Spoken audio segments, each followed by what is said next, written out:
сакала да ме доживуваат како човек. Како човек. Така. Да.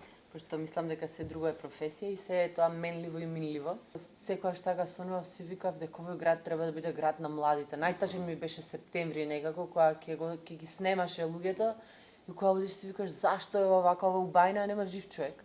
Колку многу млади луѓе уствари квалитетни се раѓаат овде и нема доволно услови и мора да бегат Да.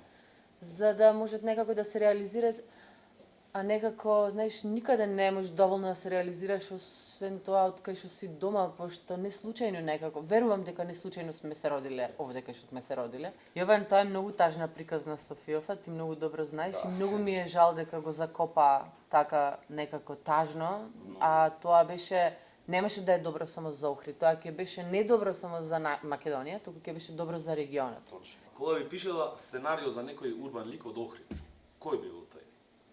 Од Охрид. Чекуш. Како На сте вие фаза. во Охрид? Як се мате? Дали ви е сончево Да. времето? Мате там слуничко? Дали скокавте по крстот? А.